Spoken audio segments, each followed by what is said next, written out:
me start by giving you the first few lines of the Tao Te Ching, which was really my introduction to all of this. The Tao that can be told is not the eternal Tao. The name that can be named is not the eternal name. The nameless is the beginning of heaven and earth. The named is the mother of 10,000 things. All right, here we go. Reality is in severe jeopardy, and this condition is becoming ever more dire. Unreality has become a dominant force that blinds society from seeing beyond it. By unreality, I mean our abstractions by which we perceive and understand reality through acts of selection, omission, and classification. In other words, unreality is the map by which we navigate the territory. As I come to identify myself as a general semanticist, I sometimes feel immune as our society creates an increasingly ridiculous map. After all, practitioners of general semantics are well aware that the map is not the territory. No matter how spectacular the map has become, they are not fooled. They know not to be satisfied with anything but the territory itself. They spend their lives learning the proper place for abstraction and using it accordingly, to the benefit of themselves and their society. But what happens when the spectacular map has become so enthralling, so hypnotic and unavoidable, that the territory no longer draws an audience? What happens when people become so faithful to this unreal map that they completely ignore the destruction of the real territory? Where is the place for reality in a world that has acquired a religious passion for unreality? The present state of our world is grim indeed. Contaminated food, depleted resources, polluted ecosystems, perpetual war, ubiquitous surveillance, a disappearing middle class, politicians who answer to money instead of people, etc. The public's general apathy about the state of reality provides no incentive for change, and this apathy is a product of our commitment to unreality. When we become rigidly faithful to the map, we remain unaware and unaffected when the territory is falling apart. For example, politicians and CEOs often do not see the degradation of the humans to whom they're ultimately accountable. Instead, they focus on the fluctuations of opinion polls and market data, these abstractions. The status of real people is diminished in proportion to our commitment to the unreality of high-level abstractions that supposedly represent us. Such manufactured abstractions contribute to a general approval of unreality throughout many areas of society. Courts make decisions based on the precedent that corporations are people. The economy is based on an ideology of national growth, which is blind to the millions of people displaced as a result of predatory business practices. Mainstream news media push programs of propaganda and look to ratings as a sign of success, ignoring their journalistic role in informing the citizenry. People all over the world commit suicide in reaction to abuse directed towards their virtual selves via cyberbullying. Technologists create software to benefit the masses, unaware of or unconcerned with the homogeneity that the software imposes on the actual individuals who compose the maps. In all aspects of society, the map is eclipsing the territory, perhaps nowhere as dramatically and dangerously as in the case of mechanized, dehumanized virtual entities methodically replacing flesh and blood humans. This is not a new phenomenon. Humans taking their abstractions much too seriously is a problem that has persisted for centuries, if not millennia. For all we know, when some primitive cave person had the very first idea, that idea was taken to be as true or truer from the reality from which it emerged. The history of humanity reveals a zealous trust in our unreality. For example, unreality can come in the form of a philosophy. This has brought us some amazing achievements, and it is not so dangerous when intimately tied to the people and historical setting on which it is founded. However, every once in a while, a philosophy is thought to come from some deity. This deification of a philosophy is very dangerous, for it removes the philosophy from the context in which it is created. The challengers to these deified philosophies, no matter how much they adhere to reality, are disregarded. After all, who are we to challenge the divine? This process by which we explore and understand reality is undermined when we designate a single development within the process as separate from the rest and adhere to it with dogmatic faithfulness.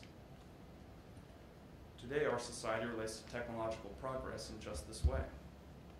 Our technologies can do some amazing things, or so we think. Truly, our technologies can do nothing without us. They have no independent agency. Technology is dependent on humanity to give it direction and meaning. We use technologies as tools. As Neil Postman warned, technology was made for man, not man for technology.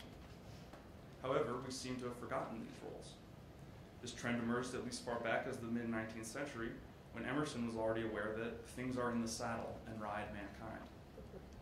We have imbued some sort of imaginary autonomy into our creations and feverishly clear the way so our technology can achieve what it wants.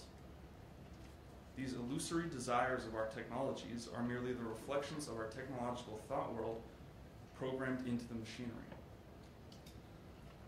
The technological thought world is but another human philosophy, with the same level of historicity and fallibility as any other. When we mistake this thought world for some sort of natural and universal tenet, we deify technology at the expense of humanity. To me, this deification is a problem.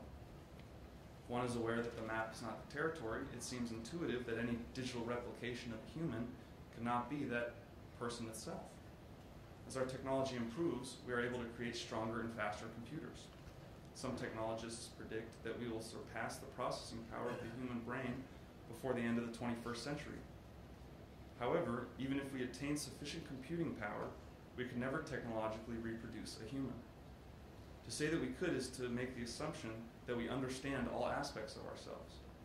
This is a mistake. Our unreal understanding can never fully grasp the reality of what we are. There is some part of us that is not measurable and surely not digitizable.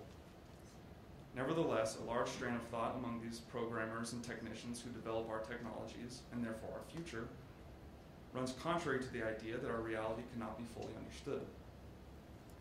The technological thought world, as it exists today, in its deified state today, assumes that humans are wholly quantifiable. It does not acknowledge the historicity of scientific discoveries, and so assumes the latest discoveries about humanity to be absolute truth. It assumes to have a full understanding of our finitude. And perhaps it does. Perhaps that which is measurable in humans has been measured. Science accomplished some amazing feats in the past few centuries. Maybe Terence Deacon's insights are the last link in knowing the scientific side of ourselves. However, to understand that in us which is finite and measurable is still not to understand us completely. If we take the structural differential as our model, we see its representation of reality as a parabola extending into infinity. Our understanding, or any computer's calculations, can never fully grasp the infinity of our reality. Nonetheless, the technological thought world ignores this infinity and continues to map that in us which is finite as if it were our whole. In this context, humans are considered to be uploadable. Through the technological thought world, we look at ourselves with cold, calculable eyes and see that the quantifiable characteristics of humanity would be greatly improved with some stronger processing power and seamless digital communication. Ideas like the singularity envision a reality in which humans no longer exist in their corporeal forms, but rather are uploaded as data into a purely digital realm. When this is our goal, the preservation of reality is of no import. Our digital selves no longer need healthy food or a functioning atmosphere. They have no need for peace or morality. They only need faster and stronger computers.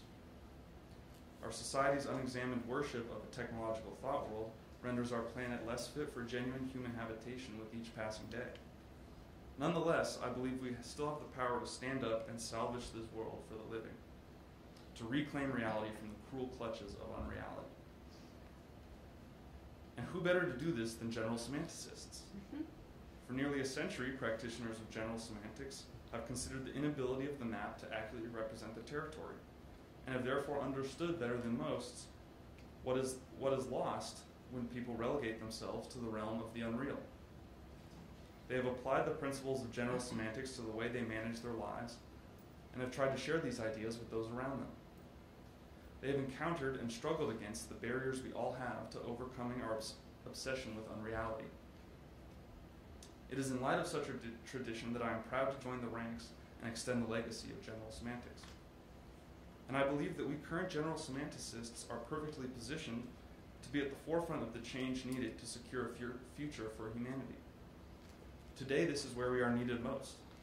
The unreality I have described is precisely the unreality that we are here to resist. The territory is in need of defending. Reality is in danger of being forgotten. I do not mean to say that we are not already doing our best, or that general semantics has not improved many areas of life where it has been applied. I am simply proposing an important contemporary context in which to frame our pursuit. Fortunately, we are not alone.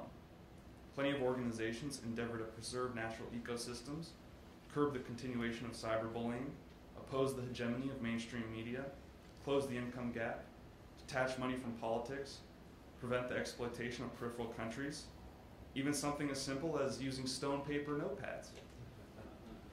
In short, they strive to save the territory from the ever-inflating influence of the map.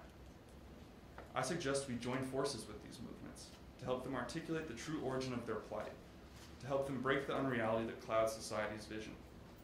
I envision a world in which the map is not the territory becomes a rallying call under which all these movements unite.